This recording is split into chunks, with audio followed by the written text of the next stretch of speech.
Welcome everybody to this bonus episode of Better Health for a Better World. I'm your host Nadine Ferris-France, and we are so delighted to have a very special guest join us for today's episode. The Executive Director of WHO's Health Emergencies Programme, our very own Dr. Mike Ryan. You're welcome, Mike. Good morning, Lee. Good to be here. Good to be here. So, Mike, as you know, we've been speaking with Irish ambassadors across the world in this year, and particularly Irish aid partners in this podcast series. Mm-hmm. And, you know, the podcast series is called A Better World because it's basically, it's mirroring the strategy, the Irish Aid International Development Strategy. And the idea is that we would help people understand how aid is actually used to support global health initiatives. Mm-hmm. So I might just start a really broad question, a very easy question for you, given all the questions you've been fielding over the last few years. As we come to the close of 2023, what would you say are the biggest global health priorities in the world today?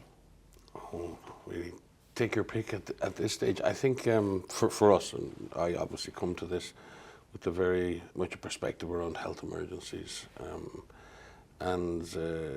For me, I think the biggest challenge, I think, right now for us is we have a lot of countries actually are doing well in development, and they're progressing. And yes, the countries aren't perfect, no more than little old Ireland. There's plenty to find wrong, there's plenty of injustice, there's plenty of improvements to make. But they're on a pathway to development of one sort or another. But there's a group of countries, maybe 35, 40 countries in the world, where we see this constant cycle now of fragility, conflict, vulnerability, climate change, drought, floods, disease, coup d'etats. And the people of those countries, the communities, are just reeling. They're just, every time they try to stand up, they're hit with another wave and another wave. And it's really, really hard. And we probably have 350 million people, at least in the world today, who are just caught in that permanent crisis, permanent social crisis, permanent security crisis, permanent health crisis. And it's impossible for them to pull out of that. And that's where I'm most concerned right now, because it's like a tectonic plate is opening up. And there's a whole bunch of countries just drifting away. And it's really hard to find solutions because for the most part, the industrialized north and the donors almost at times ignore. It's like a reality nobody wants to see. With the focus on certain huge crises, it also draws the attention away, political attention, the financial funding, attention. Yeah. But there are, you know, having said that, there's a lot of hope because the people who continue to work in those countries, the communities, the local NGOs, the civil society organisations, and the internationals, and the Irish Aid and the Irish NGOs continue. One thing I've noticed is people just will not give up. They just will not give up, and that's the light. But, you know, there's a very, very strong breeze at the moment trying to blow that light out. So we're in that battle. I think we're in a battle for humanity right now, and a battle for basic human rights and basic values. Yeah, and I know, I mean, you're really talking to the heart of equity, and I know that you're such an equity champion. We've heard that in most everything that you say, and you know, even in my own experience, equity and inequity has been an issue as long as I remember in global health. Back to having friends back in the 90s who just didn't have access to ARVs for HIV in, for instance, Thailand and countries in Africa, whereas here they were starting to become available. Why are we still struggling with equity? It's a good question. I think sometimes because people equate equity with charity. Right. I have to give you something of mine that's important to me because I'm being charitable. And unfortunately, charity is not that common in the world anymore, as people see, well, what about our own people that need help first? So there's this idea of not there, here. And you get that argument. And for me, equity is not charity. Equity is about participation. Equity is about inclusion. Right. Equity is a much more complex term. If you say that I want to be equitable with you, it doesn't mean I'm going to give you a bunch of money. No. It means I'm going to treat you as an equal human being with the equal right to contribute, to participate, in a sense, sort of, to influence what's going to happen. That's real equity. Right. It's really about agency and that ability to see communities as true participants in the process. So for me, equity doesn't begin with giving something away. No. It begins with including people from the very beginning in a process. Right. And then equity becomes, I suppose, the equitable thing we talk about, drugs or getting access. That becomes sort of an emergent thing. It happens during the process of generating an equitable relationship with anybody. It's the same. So in that sense, fairness emerges from an equitable relationship. Equity itself is not the goal, and I think sometimes we oversimplify it. We've been really fixated. And then it gets down to numbers and how much is equity. There's no how much is equity. I mean, is it time for a new term? Are we kind of jaded in terms of equity? What about inclusion? I mean, I hear you talk about inclusion. Could that be more understandable in terms of the principles and embodying what it is that we're trying to do? And I guess what we know from all these years of working in global health and emergencies and development. The words move around, as you know, and the different terms come and go. I think equity was brought in because people wanted to get across the idea that equity is not about being equal. Equity is about getting what you need in relation to your needs, and that everyone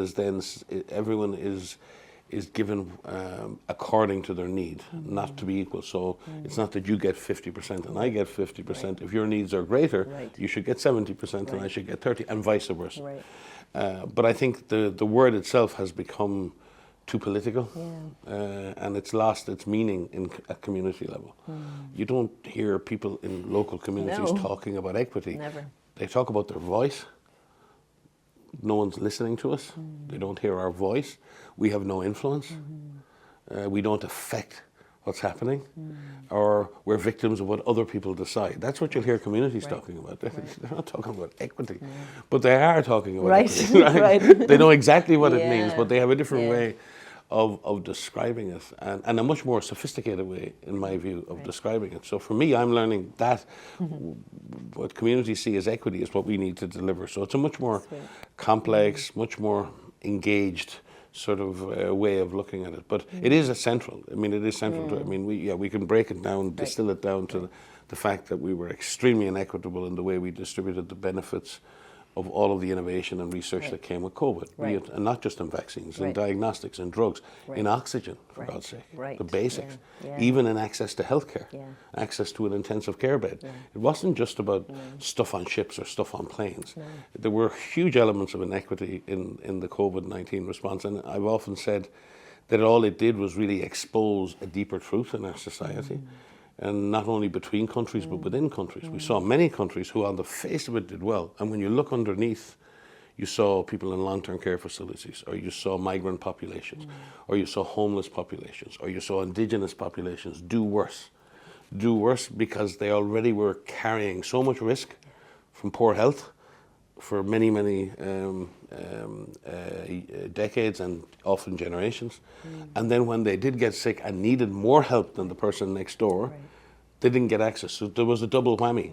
And that's where I think COVID sort of, it just ripped off those bandages off the old wounds in our society and said, look, this is who you are. And that happened more and less in different places. I think in Ireland, overall, I mean, Ireland did pretty good.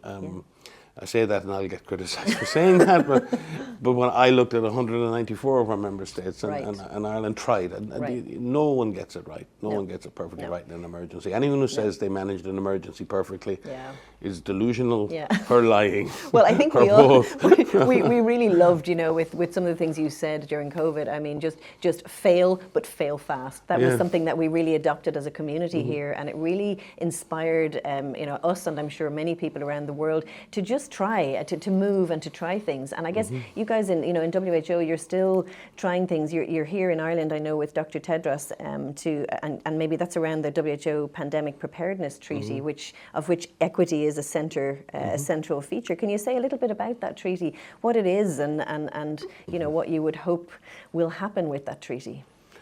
Because treaties are very distant from people, so sometimes it's hard to explain what's happening. I think it's as important to explain what something is not, because of all of the various conspiracy theories we hear around the cabals that are ruling and taking over the world, that sort of stuff, which is, if it were true, we'd be in a much stronger position, but it's not. The reality is that we all recognize, and you said it yourself, there are so many things that we could have done better in this pandemic. So many things we did for the first time, and an awful lot of learning at the political, the social, the economic, and the medical wasn't. And we kind of got through it together. Some of us better than others. and with a lot of loss of family members, loss of livelihoods, loss of hope in some cases. And we come to the end of that, and we are the generation that went through that. And in 100 years' time, when we talk about the Spanish flu now, we talk about that generation, we talk about the plague in the Middle Ages, and these are defining events, generational events. But who is best placed to actually learn those lessons? Who's best placed to enshrine in an agreement what we need to do the next time? It's a letter to the future. It's a promise to the future to say, look, here's how to do this better.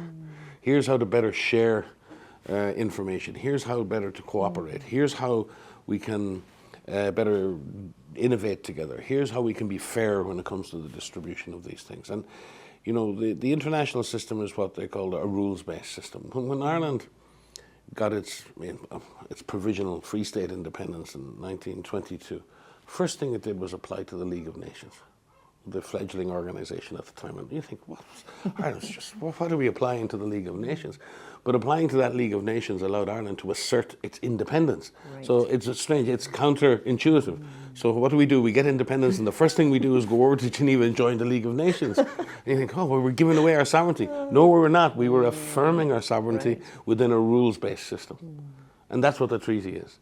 The treaty is about affirming national sovereignty within a set of rules that allow governments to engage with each other in a fair and transparent way so we can all serve our people better.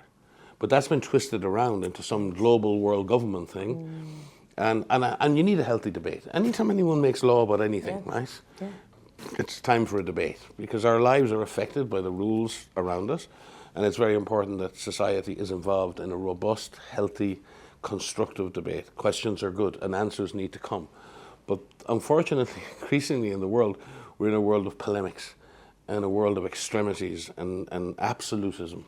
That's the one thing I've seen. Everyone's absolute. I'm absolutely sure that I'm absolutely right. I was never absolutely sure that I was absolutely right about anything in my life.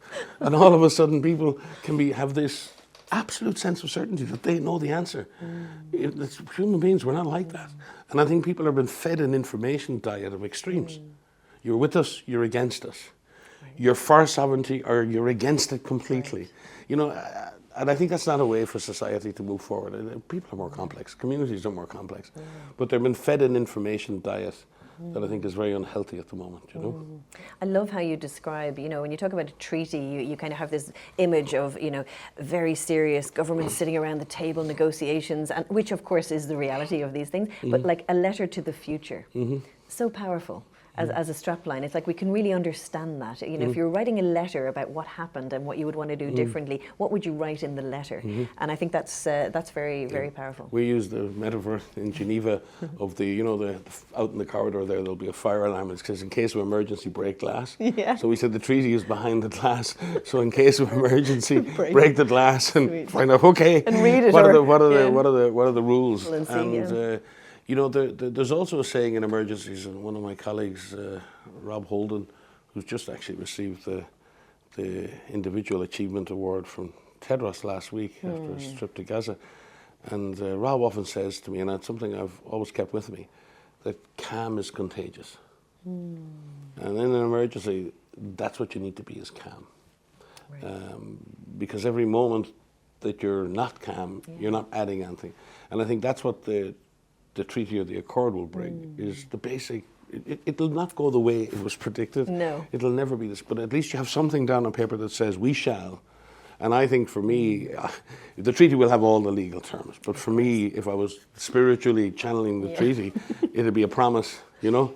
We, the leaders of the world, having been through the most dreadful pandemic in 100 years, in 2 generations, where we lost anything more than 20 million people, where so many suffered, so many health workers, so many people have been traumatized. Like, we, the leaders, have agreed solemnly to work together, to find answers, to find solutions, to invest in health, to invest in innovation, and to ensure that the products of that investment and the products of that innovation are available to every citizen on this planet, regardless of their income, and purely according to their need.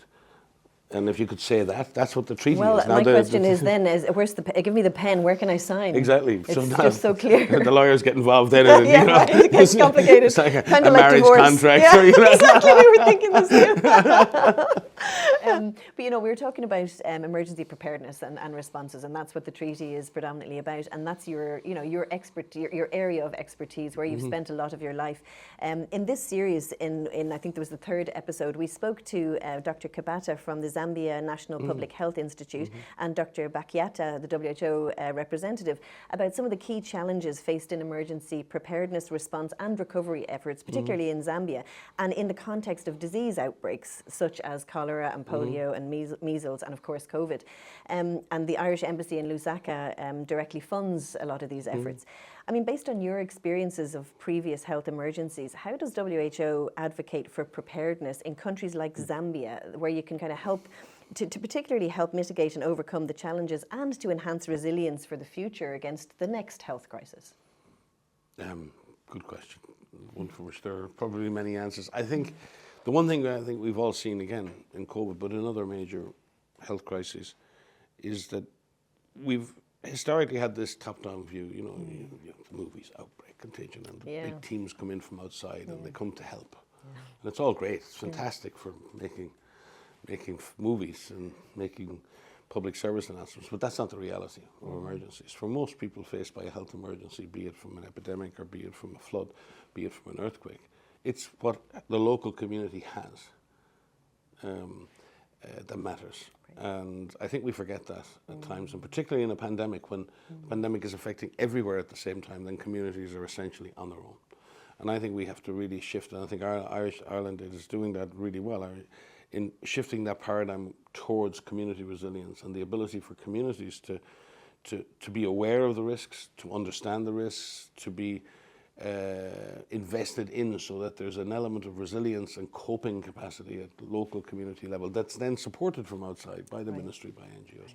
But the most important actor in an emergency are the communities that are affected by the emergency. And sometimes that's not the way. I was speaking to a Minister of Health a couple of years ago in a major country in Africa, and he said to me, I have 80 different international health organizations with representation in my capital, and he said, and they all have a plan for me. Ouch. And he said, but the only plan they haven't read is my plan. And I think that says it all. I mean, you're talking a lot to decolonization and these other... There is a kind of neo-scientific sort of element of that. There's an element of paternalism. And as Irish people, we get it. We understand the old talk down. We do. You know, so we have an inherent understanding and feeling for that. It makes us uncomfortable. Whereas others, it doesn't necessarily make them feel uncomfortable at all. Or perhaps it's not in awareness. Yeah, no, it is a lack of awareness. There's a bias that's in that subconscious. But I think particularly in Africa and Asia right now and South America, there's a lot more confidence, there's a lot more capacity. So people aren't willing to take that. You know, so yes, come on in, as long as you have money, we'll do whatever you want, just, you know, invest in us. That's not the relationship anymore. And there's a much more self-confidence. I look at my staff in Geneva, and the transformation of my staff, both in gender and diversity, is incredible. The kids working for me have got their own masters, done whatever. It is not the profile that I started with 25 years ago in Geneva. So, and they've pushed right the way to the top of the WHO, or they're pushing out into at national level. So there's more confidence, there's a lot more capability and capacity. What people want is partnership. They want access to higher technology, they want access to higher skill sets, and they want access, obviously, to sustainable resources that can be invested at community level. So I do think there's a new way of looking at a new way of doing business, and a bit more understanding that we need to focus on not this total verticality. And we've seen that, so many different health funds, so many different international, multilateral institutions, and we all go down vertically. And the problem is, at the very end of that system, it's the same community health worker, it's the same public health nurse, it's the same surveillance officer, it's the same nutrition officer, it's the same community. And then everyone's coming in with their, you know, with their vertical pipes. Now, verticality can bring energy. So when there's a new threat, and we look at a new threat like a pandemic, or a new threat, old threat like HIV, sometimes the problem is so great that you have to deal with that problem. So your house is falling down around you, but when there's a massive hole in the roof, you got to go fix the hole in the roof. And you're not so worried about changing the windows. You know they need to be changed. You know you need to fix this and fix that. So sometimes you have to focus on the problem at hand. The problem is we've been doing that for 20 years with all the different approaches. Yeah. Vertically All the different coming in, holes in the fixing, roof. yeah. Yeah. And what's that has actually done is undermine the horizontal nature of the system. Now, it's not yin, it's yin and yang. It's not one or the other. Right. We have to make sure that our vertical accelerators aren't actually decoupling and destroying the horizontal systems that exist at community level. And I think it requires more care, a little bit more thinking, and a more of a willingness to engage communities and saying, what do you want? What are your priorities? I did many lessons in my life, but in the Kibus a couple of years ago, the Ebola response, a woman was standing there with her baby literally dying from cerebral malaria, and she had been mistakenly put into a screening centre for Ebola. And there was no help for her there. And I remember her screaming at me and saying, you know, in French, she said, you know, it's your Ebola. It's your Ebola, it's not my Ebola. In other words, you're here for your Ebola. My child has malaria. Wow. You know, and it just stood me right up and say, okay, you know, absolutely, you know, so even when we do the acute responses, we've got to recognize that we're doing acute health interventions in the midst of an ocean of need. Right. So I think that realization of working in partnership with communities, we've focused heavily on national action plans for public health security and saying to countries, build your plan, and then we should be bringing everyone to you. And we're trying to create these kind of platforms where we bring together the big donor agencies and say, okay, keep your own governance, keep your money. No one's trying to create the new World Bank of Health or anything. No. But what we need to do is coordinate amongst ourselves so that when there's a national plan that has a good lab piece in it, well then let's work out together who's going to fund the lab bit, not who's going to make a new strategy for labs at global level. So it's and it's complex. easier said than done. You know, I remember working with WHO in Kosovo years ago and being really shocked because the coordination, particularly in emergency, where everybody is in that kind of high alert state, and as you say, there's a big hole pouring rain in the middle of the middle of the house, and everyone is with the best of intentions trying to come together, trying to with their solution, and I think that's the issue, their solution, their perspective, and it's just chaos. And of course, what's missing is in fact that national capacity, whatever is there of the national capacity to lead. And I think it's like a shift. We're looking for a shift in terms of how we can follow. That's the leadership we're looking for, is follow, not lead in that and it's there now. sense. Yeah. It's there more than ever. And I've tell you, even in the most complex of outbreaks, I've learned more from sitting with communities and saying, so what do you think is happening here? Right. Listen. Right. And people will not, they more often than not, they know exactly. And what will you do to try and stop the disease? And how would you do contact tracing? And then people say, well, you can't do it the way you're doing it. Right, but you could do it this way. Right. And then you think, yeah, we could. Yeah. It should be a lot easier. Communities know, let communities lead. I mean, talking of these kind of, the situations, in your career as a doctor and your positions in WHO, you've been involved in many different emergency situations, including, I was looking at the list of countries, they go on, including Iran and Uganda and the Congo and Afghanistan, Liberia, Sierra Leone, and many, many more. You've managed response efforts as a result of humanitarian crises, but also epidemic as a result of epidemic outbreaks around, as you said, Ebola, cholera, measles. Gaza. What's happening in Gaza? How does that compare to what you've seen in your lifetime in terms of healthcare, protecting lives, emergency? Probably a new low, and I say this in relation to so many of my colleagues who are serving on the ground and other agencies. I honestly don't think any of us have seen this level of destruction, this level of carnage, because the population is packed so closely together, because they're already vulnerable after years of blockade, and because there's an active conflict going on between Hamas and the IDF, which both sides are being indiscriminate in their approach. We saw what Hamas did in southern Israel. It was barbaric. It was awful. And any humanitarian looking at this, your heart has to go out to the civilians on both sides. Those civilians in southern Israel woke up on a Saturday morning, probably like in Ireland, turned on the radio, went down by a newspaper, and then the world ended.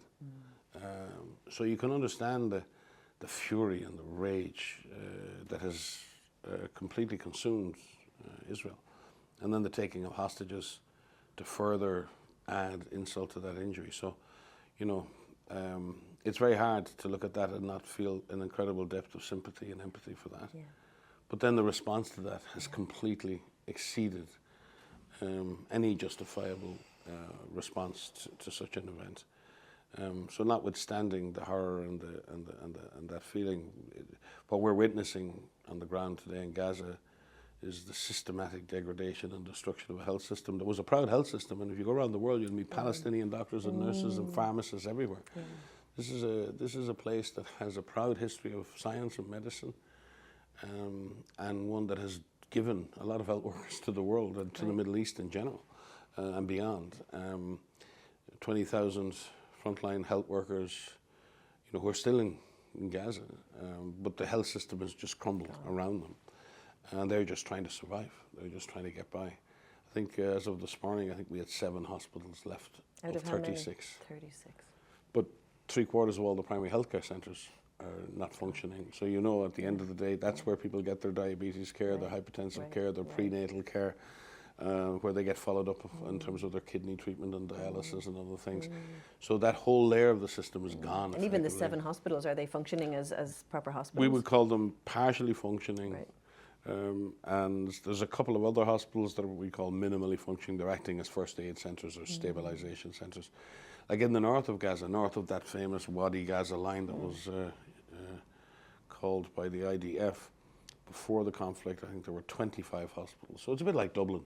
Wow. You had all the major teaching centres, all the major, like the psychiatric hospital, children's hospitals, oncology centre, major surgical centres were all in Gaza City, most of them.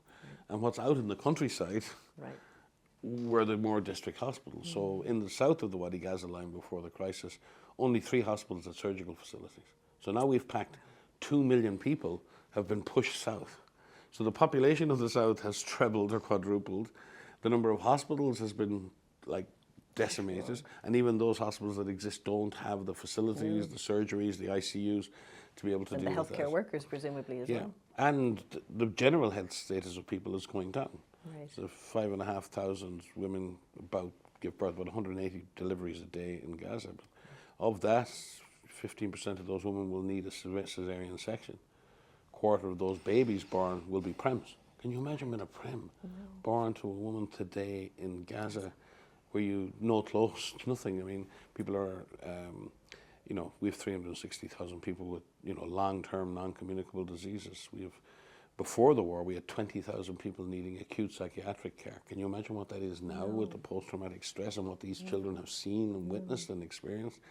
So we're seeing a tsunami of health need, not just the wounds, the physical wounds, but the psychological wounds.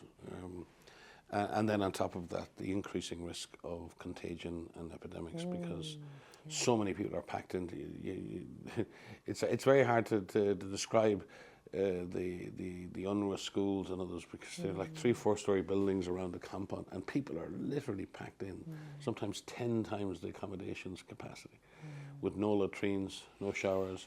I think 1 latrine per 350 people. Running water? Water? None. None. No.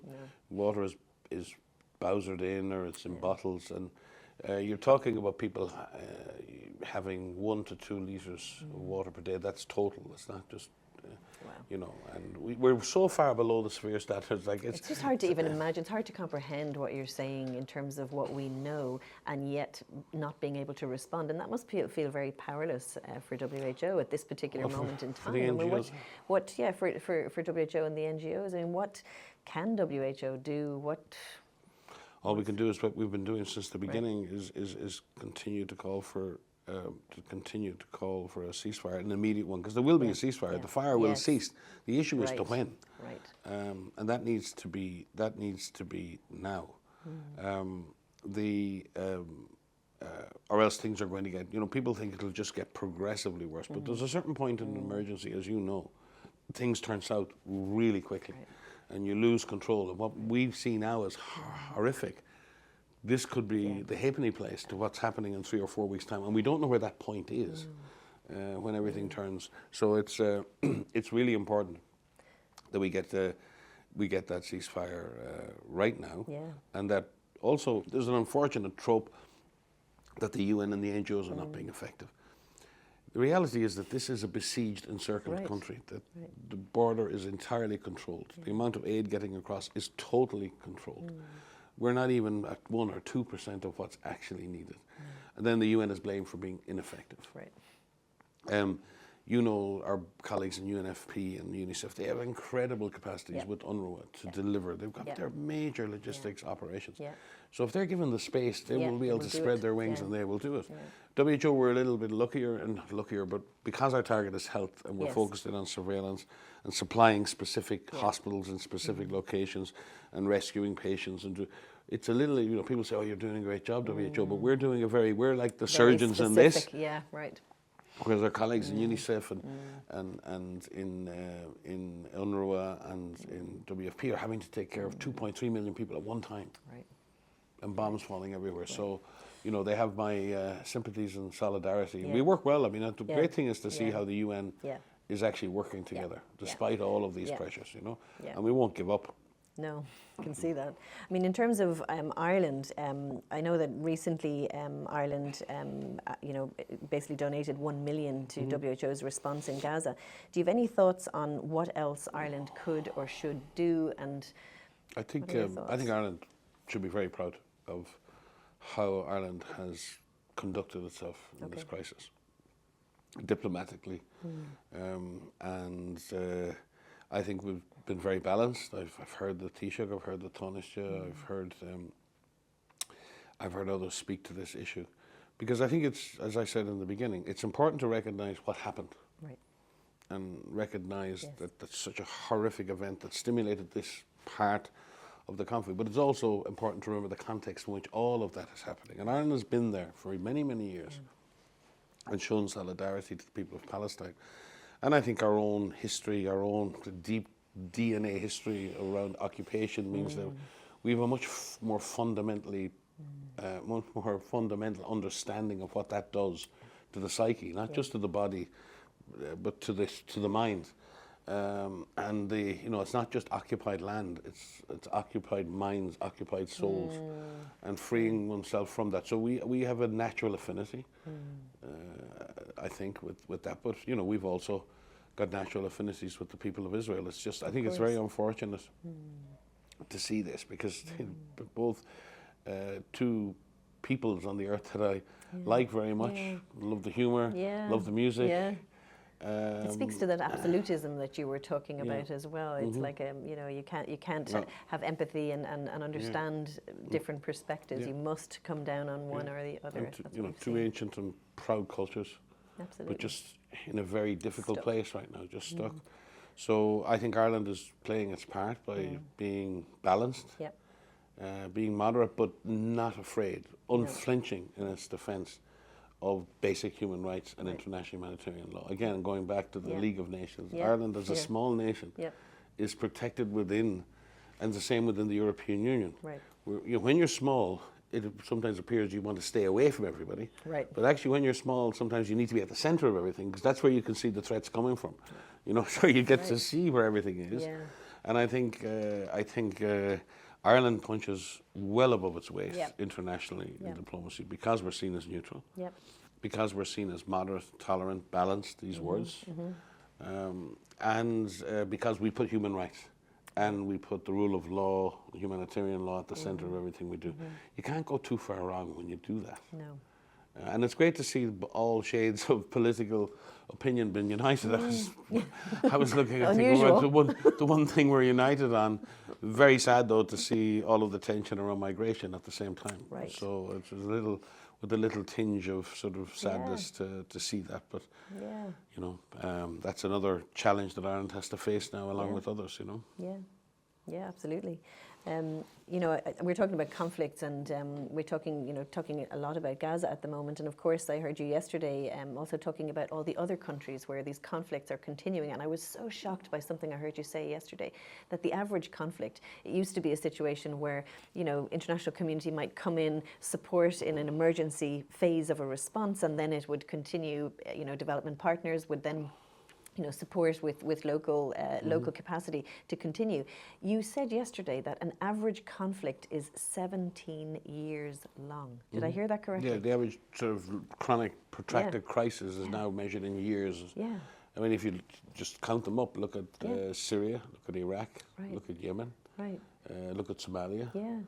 South Sudan. Yeah, I mean, Central African Republic. I mean, can you remember when those conflicts started? Yeah, not even just that there's conflict, which it's just permanent conflict. Just permanent conflict. Yeah. And fragility that goes with that, and also people who live beyond. Even in those countries, there are islands of stability.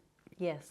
But it's those people who live beyond those lines, those cross lines. We look at Darfur now, which really worries me. What's going on in Darfur? Yeah, and we're very, we're familiar with in Ireland. I don't know if you're aware of this. We have 1,600 doctors who are registered and serving in Ireland as doctors. So we've got some very strong organisations here, the Sudanese Doctors Union of Ireland, and that conflict it just continues. And it was so sad because it was a people's movement that came to sort of. Bring that sense of democracy and ownership, and to see what's happening now to. What is your worry at the moment? Well, there are different worries. We've got a huge cholera outbreak, and it could be Yemenesque, and we've seen a big movement of people in the last number of days. But the problem is, it's a big country with a huge population. Right. The problem we have for example, in the Darfur area now is that it's completely invisible to the world. That's right. And there's all kinds of atrocities being committed, and huge amounts of sexual violence as well on boys and girls. And you're just seeing this repeating cycle: attacks on healthcare, civilians being attacked, execution of civilians, sexualized violence. It's almost like it's a playbook now, and it really worries me. Right. That this macabre playbook. Where civilians aren't the collateral, which was an awful term before, but they've become the target. They've become the actual object of the war, which is not the way it used to be. No. I mean, it was there always in the background, and it could happen, but you didn't sense that was the objective. You said yesterday it was like it's like people are taking the kind of the law book, the humanitarian law book, and checking all of the things that they can do to break all of the most important well, it feels human like they rights. have a kind of playbook. It feels like that because there isn't a single area. Siege, denial of food. The idea of international law says you cannot besiege or blockade civilians, right? International law says that you cannot use rape as a weapon of war. It says that you cannot attack health objects or health workers in the go and read the articles of the Geneva Convention, and then tell me which of those aren't been broken right now around the world in various different conflicts. And we've seen the medical unions and doctors' unions and health worker unions and health worker associations are very important, especially in the diasporas. Yes. And they provide a lot of assistance back. We see that in Myanmar, we see that in Sudan, we've seen that in Syria. Ukraine. Ukraine. So it's very important. And you can imagine how those that have left their own country and are serving here must feel. Yeah, well, we had an event just not so long ago where it was really that, just to talk to, we had a number of speakers, and it was really that came out, the helplessness of being here and really focused on health and contributing substantially to the health of the population, and yet not being able to do anything back home. Very, very powerless, I know that in terms of Ireland, they were speaking a little bit more about Ireland and its aid. I know yesterday the Department of Foreign Affairs with Micheál Martin exchanged a memorandum of understanding with Dr. Tedros, who, in case anyone doesn't know, the Director General of WHO and your boss. It looks like a great boss, by the way. Lovely dynamic between the two of you yesterday. And that MOU marked renewed and enhanced financial support. In 2023, Department of Foreign Affairs awarded €10 million in voluntary contributions to WHO, with a further 1 million from the Department of Health. You mentioned earlier Ireland is a small nation. We often say, it punches above its weight, or it's a small entity that can cast a big net. I mean, in terms of moving forward and being able to support, what else should it do? What else should we do?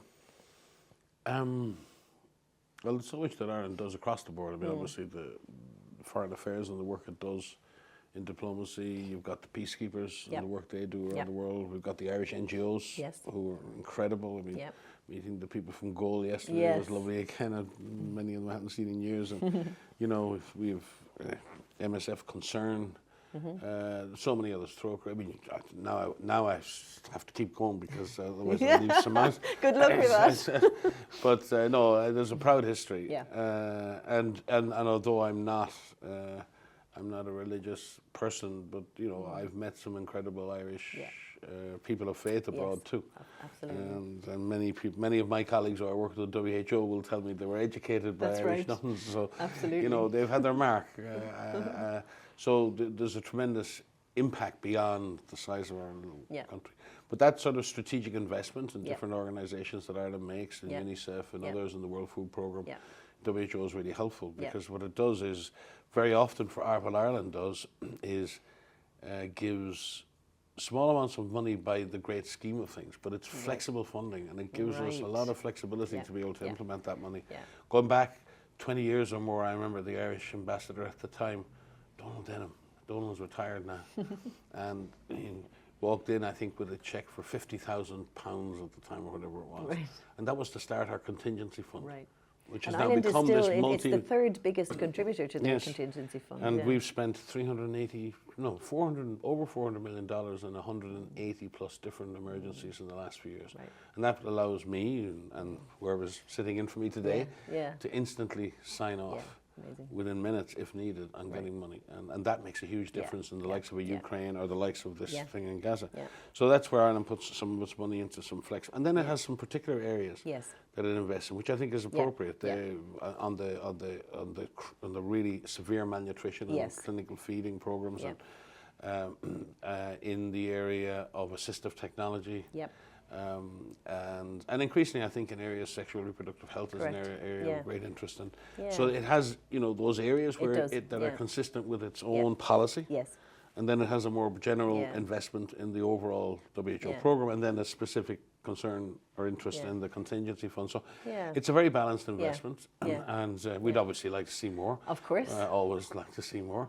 But I think Ireland can do too is advocate with others for that investment. And leverage, I guess. And leverage that, exactly right. So there's never enough money. No, no. But you mentioned sexual reproductive health and rights, and you probably know that gender equality is a key pillar of Irish Aid's development strategy. And even last year, Ireland renewed its engagements around sexual reproductive health, which means intensified to support to those issues that you've been talking about, sexual and gender-based violence, improving maternal and child health, and also just contributing to ending HIV and AIDS. What are your views on the targeted support? It's clear that that's a good way for Ireland to continue, particularly in the context of the current anti-rights movements that we're seeing. Any advice, I guess, or any view on that? Yeah, it's a tough one because again, that going back to that absolutism and that sort of, you know, you'll see people who have a real issue with sexual reproductive health with the same, not the same group, but there's some similarities with the people who are very deeply anti-vaccination, ideologically. I mean, again, let me be clear, people who have question marks about putting vaccines in their bodies are rational people, right? I'm talking about people who are ideologically opposed to vaccination as a kind of imposition or weapon of the state, right? So you'll see that sort of, and then the anti-migration groups and others. So there seems to be this coalescence of these issues, right? And it's almost as if, I don't know, it's very hard to understand it, but it's almost as if people are harking back to some past that never existed. Some, you know, I don't know, flower-filled grassy valley in which women stayed in the home and were quiet and didn't speak up, and where the state wasn't in your life. And, you know, it's really weird. And you see this in politics, that people have this sort of, sometimes in my own view, it's sort of, it's kind of, I don't know, I'm trying to find the word in my head. It's like people have these dreams about a reality that doesn't exist, and it's almost those hopes and that sense of dreaming for some planet or some place that doesn't really exist, and people get caught up in these movements, and you know, look, activism is, I love activism, and I've done a lot of podcasts here with Irish groups, and one of the best podcast I ever did was with the Ballymun Women's Association. I learned more on that podcast, talking to women who really know how the world operates, right? Yeah. And it's the same all over the world. Yeah. So the idea that people have strong views and wear those views is fantastic. What's missing is the listening part. It's not the talking part. No. Tedros often says we need to not talk more. Yeah, we need to listen more. And that's what makes him a very good leader. Yeah. And I think that's where we probably need to evolve, is into more listening. It's interesting and sad for me that sexual and reproductive health has become such a flashpoint for some of this. Yeah. Because the minute you want to talk about sexual and reproductive health, you're either anti-abortion or you're this or you're a fascist or you're whatever. And it's not about that at all. No, it's about the women at the centre and their needs. Exactly. Yeah. But by speaking to that, you're a radical of some kind, right? That's right. And women need to stand up and say, enough already, right? Yeah. This is about us, you know, and it's and when we are, and it's happening, yeah, it just seems to be a constant need for women to stand up and to advocate and to speak and to, I guess, lead. Really is what we're. Well, you know, that's unfortunately, freedom is a project; it never ends. You know, the minute you stop caring for it. Liberation and you know, the minute you stop tending it, it's like a garden, it overgrows. That's right, yeah, the weeds go back. It's not something, I mean, there are no absolutes. There are no absolutes in this. No. But it's something if we go and talk about, you know, women and girls around the world, and people, you know, you'll have men say, oh, men are, you know, are sick too, and men, and yes, true, in COVID, more men died than women, right? So there's lots of those issues, but people forget. They don't understand the experience of women and girls in developing countries or in conflict, right? And the absolute vulnerability and the exposure they have to exploitation, to much higher levels of violence and to life-damaging violence. And they really don't, if you're a young girl experiencing a crisis, the vulnerability is exponentially higher. You know? And power. You know, we spoke about that yesterday. Dr. Tedros talked about the 5 Ps, WHO's 5 Ps, and one of them being power. I mean, just thinking as we come kind of to a close of this episode, did you ever think your career would be like this when you graduated as a medical doctor from NUIG or at the time UCG? Did you ever even slightly imagine this is where your life was going to go? No, I did the most unplanned life in the world. People say, oh God, you must have had a great plan. Yeah, I did. Of course I did. I don't think anything has ever happened to me that didn't happen by accident. No, I mean, I was involved in activist stuff in college and was part of voluntary services abroad and did go to Africa. So I always had that yearning. My dad was a merchant seaman for most of my life. My uncle served in the Irish peacekeeping force in Congo in the first deployment. So in the periphery, there were all of these kind of draws out. I think maybe I got my dad's genes, the wanderlust. Maybe, definitely. Maybe. And my dad used to, there was a lifetime subscription to National Geographic for my grandparents. And the front room, the good room, you know what I mean? The good room. The cold room. The cold room at the front. The heating never was goes the, on. The altar to my dad's travels, and he used to bring home trinkets. So the whole place was covered in various ornaments from around the world. And when I go down to see my grandparents, I would sneak into that room and I'd sit in the corner and take out these National Geographics, the moon landings and maps of the moon and maps of DR Congo or Zaire at the time. So I lived in this little kind of TARDIS, you know, this sort of Narnia-esque. So I was living in a small village in the west of Ireland. But because of my dad coming home, we weren't getting told stories about, we were getting the local legends, but we were also having him tell, he was a great storyteller. So we'd be listening to stories of Bombay and, you know, sort of... so your life from that front room, it was started off as TARDIS in a front room and then became a TARDIS exactly. of your So I think I've always been work. going there, but not really sure of exactly where. I think we're all the same. Absolutely. I mean, people, absolutely. Thank God you don't know, because if you did know some of the things that were going to happen, you wouldn't do it. Exactly. I mean, in some of the things, and I know from conversations, you know, sometimes these things, it's like we're talking about Gaza and we're talking about some of these situations. It's really it's hard, it's challenging, it's things that you see over and over again. How do you, like, what gives you inspiration and motivation to continue to do this really wonderful work that you're doing around the world? Well, there's so many others doing it on the front line. I think I do the work in Geneva because I feel that responsibility to serve those who serve in the front line. And I try to get back to the field regularly so Yeah. that you don't become that shiny arse bureaucrat in Geneva, Right, yeah. and that you keep connected. Yeah. And also the hope that, I mean, it sounds depressing and we talk about difficult things today, but actually there is something, tremendously joyful about working on the front line of crisis, because you see the best of humanity. We see the worst part, yes. but you also see something really special. Yeah. And you see those moments of joy, those moments of where a community is getting through a crisis and you see it beginning to recover. So there's an awful lot of rewards in it, and a great sense of, but then, there are terrible days. I mean, we just had but on December the 7th, our team visited Al Nasser Hospital in Gaza and to deliver supplies and do an assessment. And they met a young lady, 13 years old. And her brother and sister had been killed in the bombing. She had lost her leg, very high amputation, and she was looking at the camera and she was saying that she was going to be a doctor because she wanted to help other people. And then yesterday morning we were getting ready to go and do all the stuff, and the word came through that she had been killed in an attack in Nasser Hospital. So.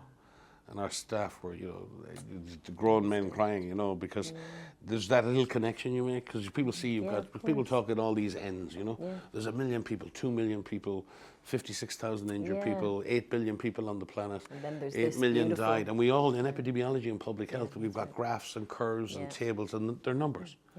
And the one I often teach students when I start with them is, before they do public health, is, okay, now you're going to hear all kinds of numbers. And you're going to see graphs, and you'll make reports, and you'll present on these numbers.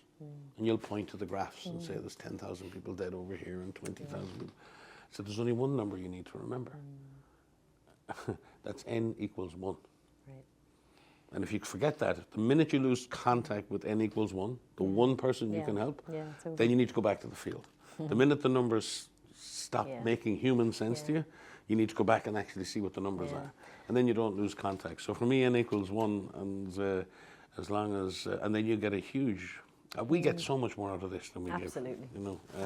We're hugely privileged to do the work we do. You're actually almost answering my very last question, which is, in this series we have a kind of a tradition of just asking the guest if you had a piece of advice or something that you wanted to leave to the listeners today, who are going to be listeners who are very passionate about global health and creating a better world. What would it be? I don't know. I think for me it's don't give up on humanity. Because at this moment in time, there's a lot of inhumanity because it's in our faces, in the media, and there's a sense of, well, there's nothing we can do. It's just awful. It's cruel. But it's not. This is the tiny piece of the human existence that seems to have got a hold of the world. It's not our future, and it doesn't need to be our future. So people need to stand up and fight, as they say in Connacht in the rugby, and I think people do need to stand up and be counted. And that doesn't mean me at global level or you sitting here. It means every person. Every person. The next migrant you meet on the street, say hello to them, welcome them. I've seen that. I've seen women's groups getting together to teach young kids how to speak English when they arrive in this country. That's as important as our teams doing surgery on the front line today.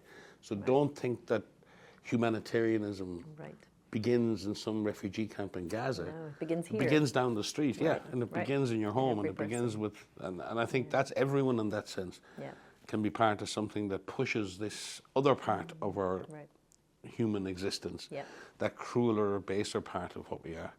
Needs to be pushed aside to allow something a bit purer and a bit more fun and a bit more kind. Tedros always speaks to that. Be kind. He says, just be kind. Right, so simple. Just be kind. And if you're kind in your interactions, then that kindness grows. So don't give up. Thank you. Thank you. And thank you for being so kind with your time, with your wisdom, as you have all the way through COVID. And thank you for inspiring all of us here in Ireland as well as across the world. And thanks for taking the time today. It was fun. It was enjoyable. So fun. Amazing conversation. Thank you so much to Dr. Mike Ryan. Please make sure that you catch many of the episodes. It's a wonderful podcast series, so please watch the podcast, and the links will be in the information below. Thank you.